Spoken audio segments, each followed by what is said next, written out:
Oh, I know y'all didn't think I would forget about Dragon Ball Kakumei this month, fellas. I couldn't let y'all down that have been waiting on this. But as excited as we are for this month's chapter, the brutality the Saiyans have been enduring at the hands of Amaran isn't letting up. When he brought out the sickle, Amaran unleashed some of the most devastating attacks we've seen thus far across planet Sadala. Vegeta's new technique, very reminiscent of Goku's Ultra Instinct sign, gave Amaran the challenge that he'd wanted from Vegeta, but in the end, even this wasn't enough to help him save the Saiyans. At the end of the most recent chapter, Cabba foolishly charged at Amaran without a chance in the world, and thanks to this, he would meet the most gruesome end yet: a scythe through the neck and a fist through his chest. The other Saiyans, Vegeta and Caulifla specifically, look as if they've seen a ghost. They just can't believe that just like that, Cabba had pretty much thrown his life away in the blink of an eye, but now, what does Vegeta do from here?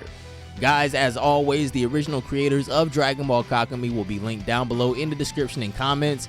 If you haven't already, don't forget to subscribe to help us get that much closer to that 1 million sub milestone. Consider leaving a like on the video as well if you've been enjoying all the Dragon Ball content, including Kakumei and Sparking Zero. But let's go ahead and hop right into this. It's actually a pretty long chapter this month.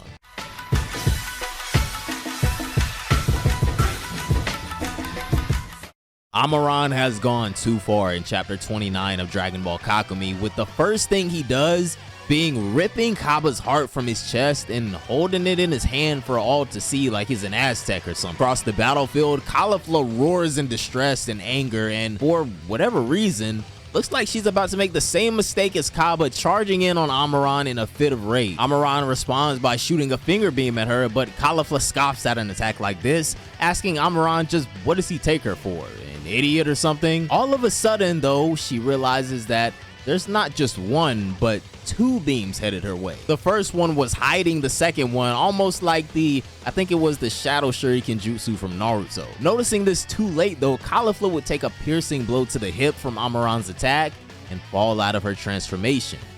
Admiral Fennel could only utter the words, "It's over," as tears run down her face as well. "The despair in your eyes," Amaran says as he prepares another massive attack. "There's no fighting spirit left in you. It's pitiful. I'm now disappointed." Elsewhere on the battlefield, King Sadala seems to be giving the last of his energy to Vegeta as an extension of the faith he has in his fellow Saiyan. After everything that's happened, it doesn't really surprise me that Vegeta has tears in his eyes either, as he looks on at his opponent with nothing but hate behind those tears. Amaran awaits whatever Vegeta chooses to approach him with, as King Sadala falls from exhaustion after transferring his remaining ki to Vegeta. Vegeta would now start to make his way back to the battle good as new. Now we back in the game. Look at the pump. Look at this unit right here. Fellas, you know what, never mind. Moving on. Vegeta charges his power and lets off a vicious amount of energy as he transforms back into Super Saiyan Blue Evolved. But even as helpless as things may seem, someone like Goku would never give up, so Vegeta can't give up on him. And with the lasting faith and memory of Kakarot, Vegeta can almost feel his presence with him, pushing him towards victory.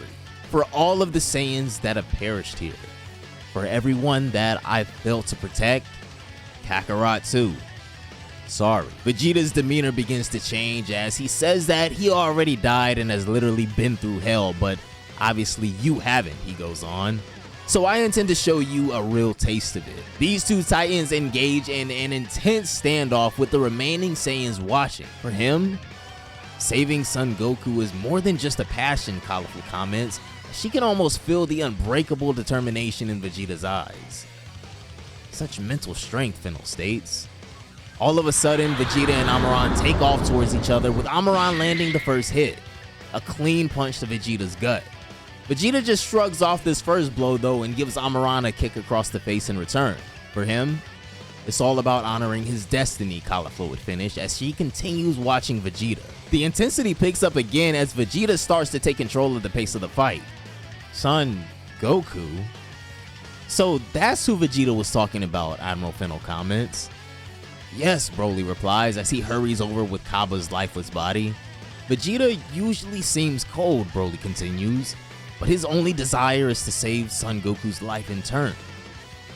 Kale takes one look at Kaba and bursts into tears, but this battle is far from over, and in a time like this, there is little time for mourning. In any case, Broly continues, this Son Goku has helped me a lot too. From what I've seen, Vegeta has been indebted to him for years, even if I don't really know why. Vegeta fires another enormous flash at Amaran that blows him away and creates a massive trail in his wake.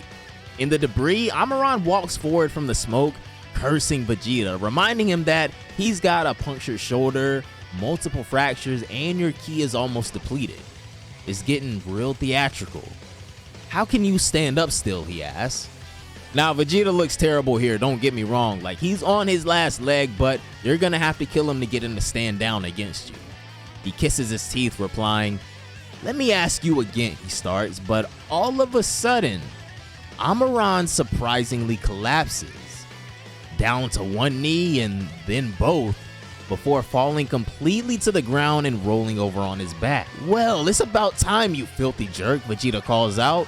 You've been playing hard to get, but in the end, the result remains the same. We're both at the same point. Using your destructive technique on such a larger scale necessarily requires large amounts of energy.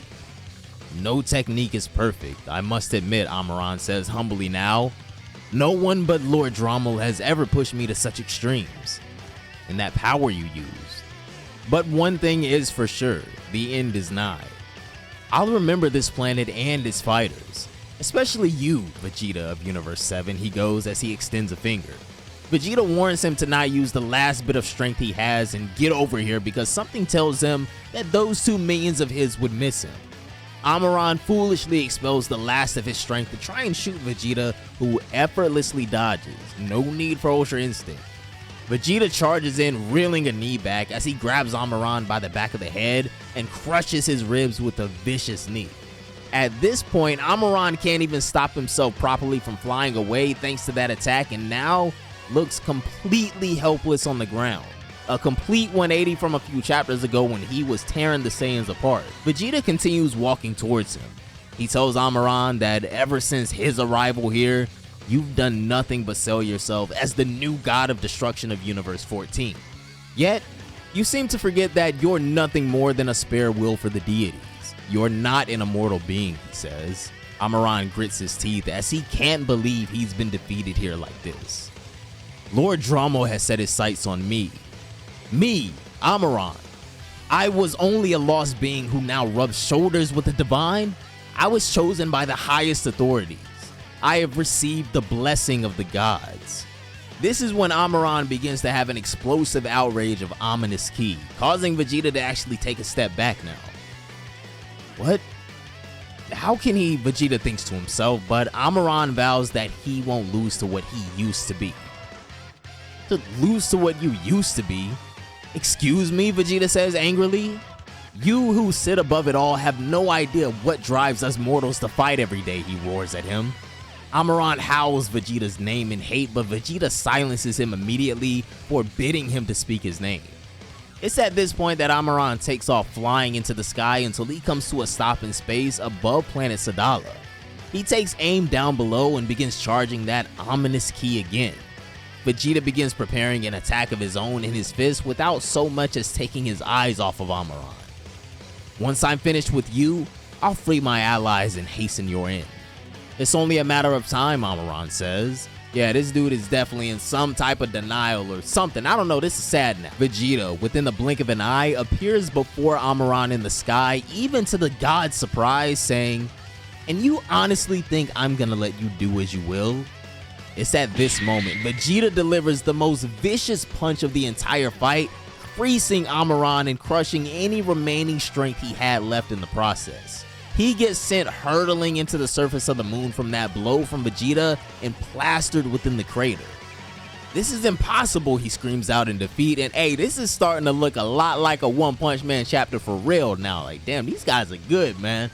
But this is when Vegeta would do something I thought I would never see from him after this. Get the hell out of here, he screams to Amaran, who also looks up in complete shock. Find your superior scum, Vegeta continues, and send them a message from Vegeta of Universe 7. Whether it's today or tomorrow, "We're ready and waiting for you," he says while powering up. "You've declared war on us, so get it into your heads that you're gonna lose." Amaran cries out in pain again as he falls out of the crater, with Vegeta telling him that he will never forget what he inflicted on the people of Sadala. On Kaba.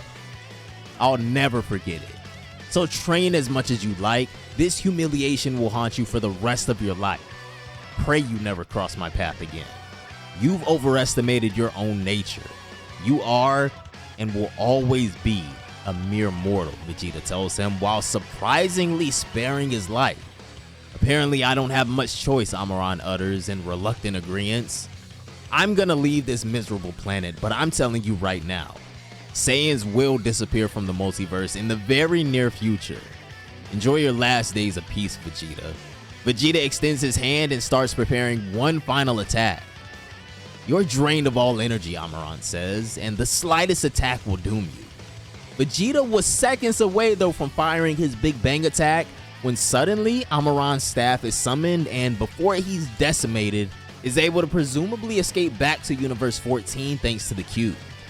Vegeta lowers his attack, choosing to let Amaran escape, and takes a deep sigh, saying, "He's finally gone." But if he's gone, then why does this feeling persist, he says to himself. This feeling that now we're in even more danger. Back in the frozen realm of Universe Zero, the Grand Prix seal is beginning to crack.